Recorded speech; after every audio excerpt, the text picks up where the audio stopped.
From Connecticut, Mr. Courtney, for 5 minutes. Thank you, Mr. Mulvaney, and I want to thank the committee, both majority and minority, for waiving my appearance here today and having the opportunity to participate in this hearing.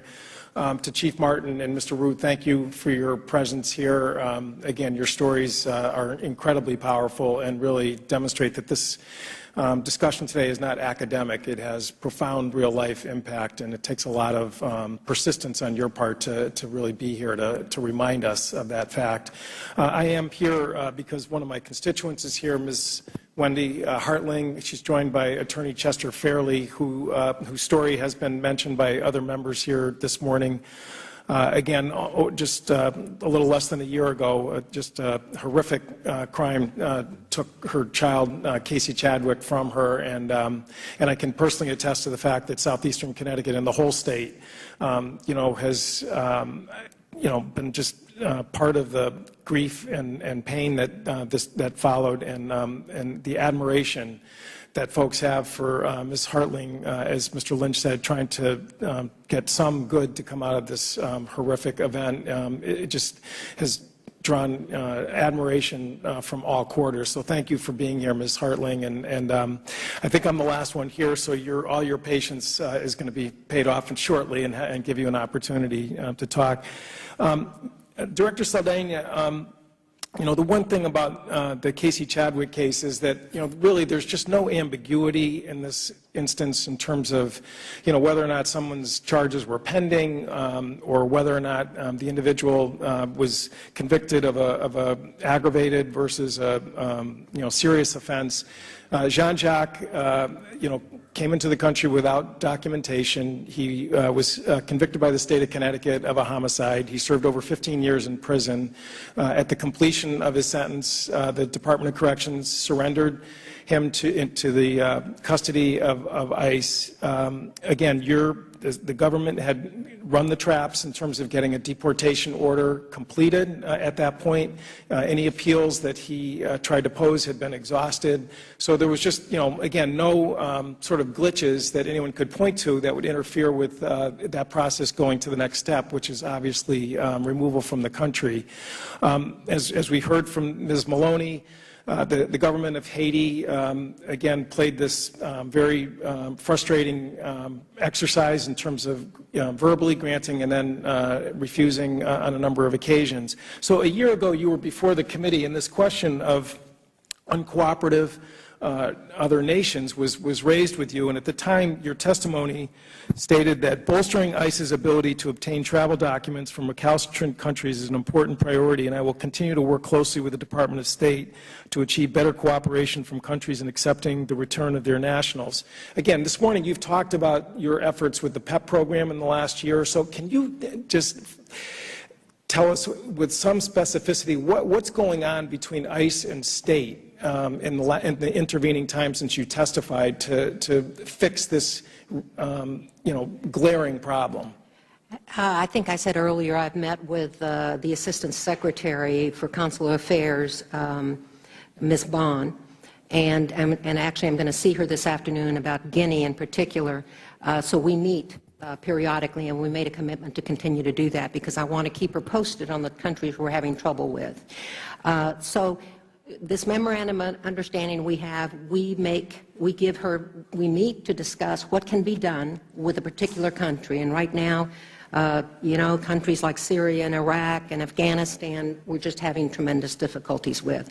So she has listened. She has promised to follow up. She sent a cable out to all our ambassadors across the world last March to say, please be mindful of this. Help ICE and other agencies that are seeking to get cooperation from the jurisdiction and assist them in their efforts to remove people back. So, but what levers?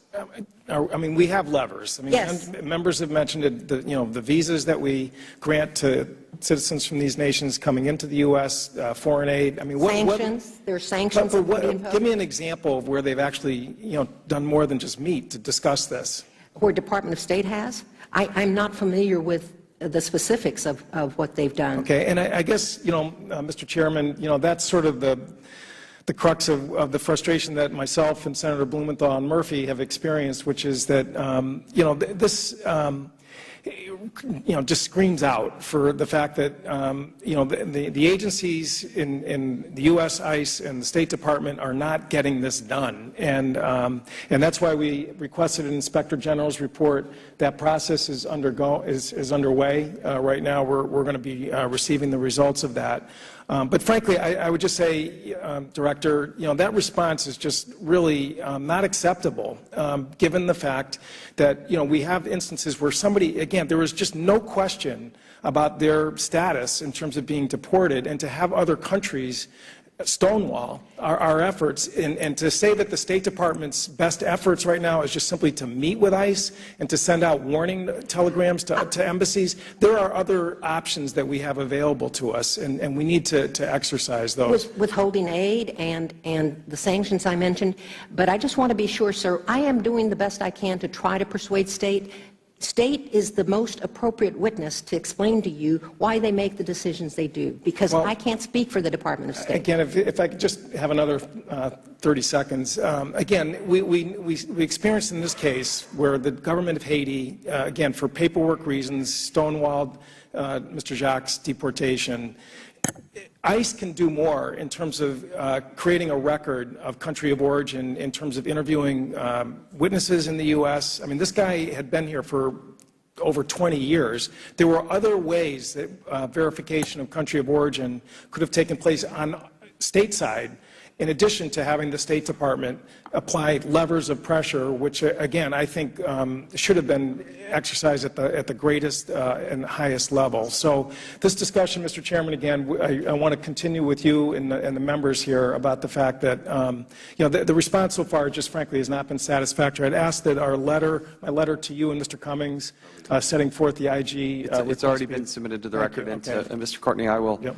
Appreciate your commitment on this issue. The Director has agreed within a week's time to give us all the letters and correspondence that she's had with State Department making these requests, because the statute is clear. Once the Secretary receives that, it says the Secretary shall. And we'll be fascinated, and I think you're right. I think another hearing would be most appropriate, and I hope you can join us for that. Thank you, Mr. Chairman. The gentleman's time has expired. Director, we thank you for your being with us here today. The committee is going to stand in recess until 12:30, and then we'll convene the second panel. We stand in recess. Thank you.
Committee on Oversight and Government Reform will come to order, and we'll continue with the second panel of the hearing today. I'd ask unanimous consent that Congressman Young of Iowa be allowed to participate and fully participate in today's hearing. Without objection, so ordered. We're glad that you can join us, as well as Mr. Courtney, Connecticut, who can also come join us. The second panel is probably the most important people that we can hear from, and we're pleased to welcome Mr. Ralph Martin, who is the Chief of Police at the Santa Maria, California Police Department. He has an important perspective for us, and Chief, we're pleased and honored that you would join with us here today. I'd also like to allow Mr. Courtney to help introduce Ms. Wendy Hartling. Thank you, Chairman Chaffitz and Ranking Member Cummings. Again, we are honored today to have Ms. Wendy Hartling from Gales Ferry, Connecticut, join us here today. Gales Ferry is sort of the quintessential sort of small town America, and she was, again, the devoted mother of Chasey Chadwick, who, as has been mentioned many times this morning, lost her life almost a year ago in Norwich, Connecticut, to a brutal homicide, which roughly a couple weeks ago came to a legal conclusion with a conviction of Jean-Jacques. And all I would say, Mr. Chairman, is that Wendy Hartling was leading a very private life, and again, with strong family connections in the community that changed radically. She was been thrust into the public eye as someone who has, again, faithfully attended all the court proceedings and has spoken out about really what was, I think, just a horrendous flaw and blunder by the government in terms of really following through on what, as I said earlier, was just a totally unambiguous deportation case. She's joined here today by Attorney Chester Fairley from New London, Connecticut, who's participates in the Survivors of Homicide group in the state of Connecticut, and Krista Wydra, who was Casey's best friend, who is also from Gales Ferry, that's here. Again, I think all the members will be, again, deeply moved by Wendy's testimony here today, and again, it's an honor to have the opportunity to introduce her, and I yield back. I thank the gentleman. So again, Ms. Wendy Hartling is the mother of Casey Chadwick, who was killed by an illegal immigrant on June 15th of 2015. And we are beyond sad for your loss. And you woke up one morning and your life changed. And I'm sure you never expected this. You certainly didn't ever ask for this. But we appreciate your bravery for stepping forward and sharing your candid thoughts and perspective. It's important that we all hear that, see it, and feel it. And so thank you for being here today. We also are pleased to have Mr. Scott Root, who is here with us today. But I'd like to have Congressman Young of Iowa help introduce him and give a little background and perspective. Congressman Young, you're recognized. Thank you, Mr. Chairman. Thank you, Ranking Member Cummings, and the colleagues here that share this room today for this hearing, which is very important, obviously. Thanks for allowing me to participate in today's hearing to introduce Scott Root, a fellow Iowan. He's from Council Bluffs, which is on the western end of the 3rd District, nestled up against the Missouri River. And our mantra there is just to work hard and treat others right. A lot of patriotism there, fear and love of the Lord. Thank you for being here today. Earlier this year, Scott lost his daughter, Sarah, a beautiful girl, to a drunk driver, a criminal who took advantage of this administration's immigration policies, jumped bail, and may never be brought to justice for his crime. Scott, thank you for being here today to share your story in Maryland. As I'm sure Scott and my colleagues from Iowa can attest to, Iowans have a unique sense of community, as well do other members and the folks from their district and state, a unique sense of community. We're all in this together. If something happens to one of us or our neighbors, it really gives levity to the situation. It hits us hard. It puts an impact on us personally, because it's like it's happening to all of us. Though we cannot fathom his grief, Mr. Root, we are left with a deep sense of loss, and we want to see justice. What happened to Sarah was a tragedy and a horrible crime, and now the Root family and the community are left waiting to see if Ezwin Mejia will ever be found, will ever stand trial because of failures of the court and failures of the federal government to enforce our laws. I had the chance to question Director Saldana early this year, and she shared when ICE failed to follow through on a detainer, it kept Ezwin Mejia from facing justice. She also said ICE will be looking at this case to make sure this doesn't happen again. As the chairman knows, this is something we hear too often without seeing actual results. From ICE, not accurately reviewing the request of the local police to the Department of Health and Human Services, placing Eswin Mejia as an unaccompanied minor with his brother, who is also here illegally. I am astounded. This administration not only continues to restrict the enforcement of our immigration laws, but they don't seem to understand them at all in the first place. Nothing can bring Sarah back, but we can honor her and preserve Sarah's memory with justice and making sure this never happens again. Scott, thank you for being here today. May God give you courage, wisdom, peace, and strength in your fight for Sarah and her memory and for justice. Thank you for being here today. Mr. Chairman, I yield. Thank you. Thank you. Mr. Root, we appreciate your strength in being here today and offering your perspective, and look forward to hearing your testimony and grieve for your loss as well. So thank you. We're also pleased to have Mr. Chris Burbank. He's the Director of Law Enforcement Engagement at the Center for Policing Equity. He's also the former Chief of Police, I believe 9 years in the Salt Lake City. I've had the pleasure of interacting with him on a number of occasions, and Mr. Burbank, we're pleased to have you here and participating and giving a perspective as well. So thank you for being here. Pursuant to committee rules, all witnesses are to be sworn before they testify. So if you will please each rise and raise your right hand. Do you solemnly swear or affirm that the testimony you're about to give will be the truth, the whole truth, and nothing but the truth? Thank you. You may be seated. Let the record reflect that the witnesses all answered in the affirmative. We would appreciate your limiting your verbal comments to 5 minutes, but your entire written record will be entered into the record. Chief Martin, we will start with you. You're now recognized for 5 minutes. And please know in advance, you need to bring that microphone up close and just make sure it's on, and thank you. That'll help us all. Chief Martin. Mr. Chairman, committee members, good afternoon. My name is Ralph Martin, and I am the police chief for the city of Santa Maria, California. Santa Maria is the largest city in Santa Barbara County and one of the largest cities on California's Central Coast. It has a population of over 100,000, is a few minutes from the coastline, and is surrounded by agriculture. We are about halfway between Los Angeles and San Francisco.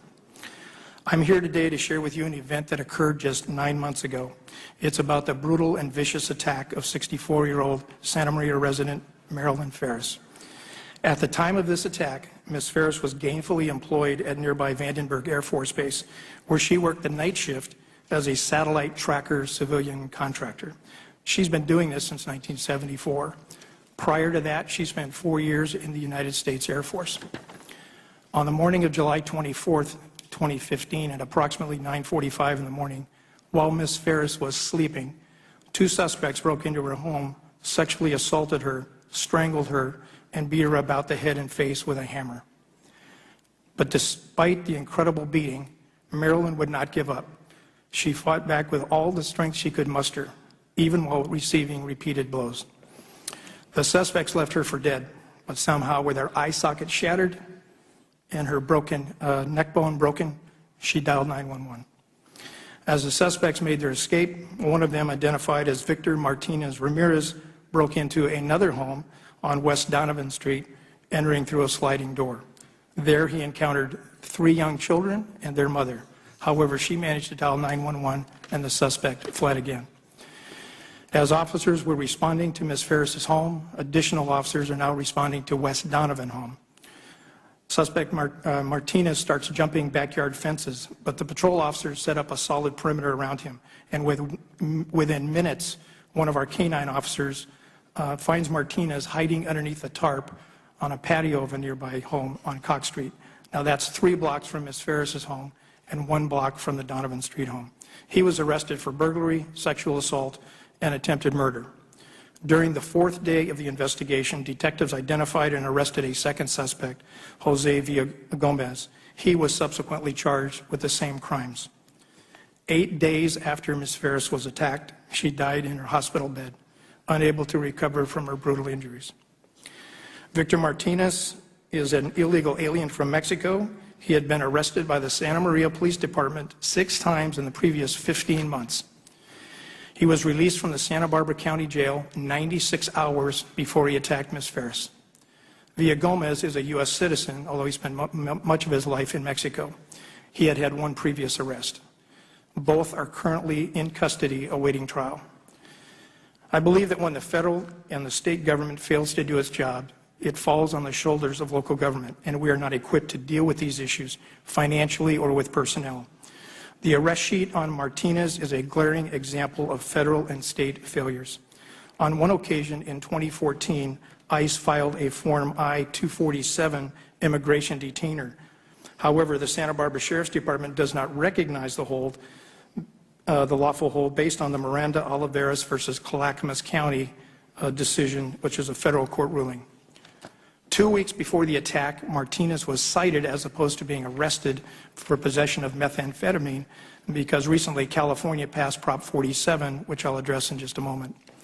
On July 16, 2015, 8 days before assaulting Ms. Ferris, Martinez was arrested again for felony possession of a dirk or dagger, as well as possession of drug paraphernalia. He was additionally charged at that time with 2 additional misdemeanors because he had 2 outstanding warrants for $10,000 apiece. One for failure to appear in court, and the other was failure to appear in court, and the other one was a probation violation. He was released that day. 4 days later, he attacks Ms. Ferris. Now, the state of California passed Prop 47 in November of 14. It was a complete con job pulled on the people. It was titled Safe Schools and Safe Neighborhoods, but in reality, it was just nothing more than a title. What it did was, in the fine print, reduce felony drug possession, like possession of heroin, possession of cocaine, possession of methamphetamine, to a misdemeanor citable offense. So now thousands of arrestees are petitioning the courts to reduce their convictions, as did Martinez. And the reason I bring this up is that if the convictions are then reduced to misdemeanors, ICE will look at those later on and see the felonies are now misdemeanors. Now, the city of Santa Maria, as well as other cities throughout California, are seeing an increase in homeless persons that have been with high drug dependency. And many of these persons would have been removed from our streets, been required to appear in court, and referred to drug rehabilitation and treatment programs. But the numbers have substantially decreased because of Prop 47. So it's a combination of federal issues and state issues. You know, I can't help but think our U.S. Marine makes a wrong turn at the border, and he's locked up for months and months at a time. And yet we in the U.S. seem to be running a catch and release program for criminal aliens. Now, I've been in this business for 40 years, and when I hear of incidents, whether it's the Root case or others, and people say it's a tragedy or some kind of senseless tragedy, you know, I just shake my head and say no, because when we do not enforce our federal and our state laws, all we truly have is predictable consequences. Thank you for your time. Thank you. Ms. Hartling, you're now recognized. Hi, my name is Wendy Hartling, and my life will never be the same after June 15th, 2015. I am here on behalf of my daughter Casey, who was stabbed to death over 15 times and stuffed into a closet by a criminal alien, Jean Jacques. He was found guilty of attempted murder in 1996 and served 16 years in Connecticut prison. He should have automatically deported by Immigration and Customs Enforcement when he was released from prison. Instead, he killed Casey on June 15, 2015, and was found guilty of her murder after a trial. My hope is that he never gets out of prison. According to laws passed by Congress, Jacques should have been deported. ICE had him in custody and detention 3 times. Tragically, ICE released him 3 times, and he killed Casey just a few months after his last release by ICE. From defensive wounds, we know that Casey fought courageously and that she suffered greatly before her death. If ICE and Homeland Security had done their job, Casey would not have died, and I would no longer be here as a part of a club of homicide survivors which no parent ever wants to join. My attorney, Chester Fairley, has written an article on the failure of deportation of criminal aliens. I would like to submit a copy of the deportations process contributed to the... Oh, wait a minute. No, I've got to go back. Mr. Fairley states, this miscarriage of deportation process contributed to the death of Casey Chadwick and caused grief and suffering to her parents and friends. I understand that the Inspector General of Homeland Security has undertaken a full investigation of the Jacques failed deportation case, and we are awaiting the report. My daughter was loved by so many, family and friends. Over 300 people came to her wake. Casey and I were very close. She called or texted me every day. I can no longer talk to my daughter, hold her, hug her, or simply just hang out with her or go out to eat, which was one of her favorite things to do. This breaks my heart of every second of every day. Her best friend, Krista, of 13 years plus, who came with me on this trip as support, is devastated, as is Casey's boyfriend. This is what I have lost. I can't watch her walk down the aisle on the arm of her father. She will never have the chance of becoming a mom, something she was thinking of before her death. She will never see her 2 nephews grow up or go to her siblings' weddings. She will never again be at our family functions and holidays. The tragedy of Casey's death is not an isolated case and is occurring frighteningly around the country. Something has to be done to fix this horrible problem. I would never want any family to have to go through this. The pain is always with me. My heart is broken. I go to Survivors of Homicide group, which is very helpful. An important thing that I learned there was that the pain will never go away. I have to learn to live with it. I am trying, but it is the hardest thing for me in my entire life. Still, I must find the courage and strength to advocate for Casey, who cannot speak for herself. Thank you for listening. Thank you. And of course, we'll include that letter into the record. And you did great. Thank you. Thank you. Mr. Root, you're now recognized for 5 minutes. Chairman Chavez, Ranking Member Cummins, and respected members of House Committee and Oversight Government. My name is Scott Root, and I thank you for the opportunity to be the voice of my murdered daughter, Sarah Ray Ann Root, murdered on Sunday, January 31st at approximately 2 a.m. by a drunk driver and illegal immigrant Edwin Mejia. Less than 24 hours, Sarah walked with a 4.0 grade point average at bachelor's in criminal investigations from Bellevue University. I would also like to take this opportunity to thank Officer Bose, Rizzo, Adam and Don Turnbull, and Swanson from the Omaha Police Department. We would also like to thank Congressman and staff Steve King, Robert Goodlay, also thank Senators Ernst, Fisher, Grassley, Sass, Sessions, and the doctors and nurses at the University of Nebraska Medical Center. As a 30-year member of the Steamfitters Local 464, it is ironic that I find myself thanking a Republican House and a Senate member who reached out to us within weeks of Sarah's death. My ex-wife were not contacted by any Democrats or ICE until April 22nd, after I learned I would testify, and 82 days after my daughter was murdered. They were told ICE had a victims unit and they would be reaching out. I am an Army veteran. I served with the 1st Cav. My father was a World War II medic and was a recipient of the Purple Heart, Silver Star, and the French Medal Croix de Guerre. I don't want to share this to talk about ourselves, rather to point out that the Root family has served their country when called upon. Now they're asking for your help in getting answers and justice. My mother and sister legally immigrated to the United States after World War II and become American citizens. In my opinion, the Obama administration with open borders policy has changed us. We no longer ask for immigrants to assimilate to our way of life. Rather, schools, governments are required to accommodate to their needs of their country. My mother and sister took pride in becoming Americans and learning the language and culture. By allowing illegal immigrants to take custody of illegal immigrants with no controls in place for a person like Edwin Mejia, the man who killed my daughter, were to break our laws. Sarah was a daughter, sister, granddaughter, cousin, niece, and a friend. She was bright, smart, loving, caring, respectful, and strong. Like her brother and mom, she stood up for her beliefs. My son Scott lost his best friend, confidant, when Sarah died. Her mother lost her best friend. Daughter and fellow Kansas City's chief, I'd like to take this opportunity to walk my daughter down the aisle on her wedding day and spoil her grandchildren she wanted. She loved to fish, and this year she wanted to try deer hunting. In the early morning of January 31st, I received no call a parent should ever have to change. My family was summoned to the hospital at approximately 4 a.m. I thought we had to deal with a broken leg or a broken arm. I didn't dare think the worst. I was awaiting something that no father should have to go through. That was identify their child. Her spinal cord was snapped, her skull fractured in 2 places, her face was swollen and beyond recognition. We identified her by her tattoo on her rib cage, live, laugh, love, and a crucifix. The neurosurgeon said on a scale from 1 to 10 that her chance for recovery was 0. No parent should have to deal with that, especially when the situation could have been prevented if the laws had been followed and enforced.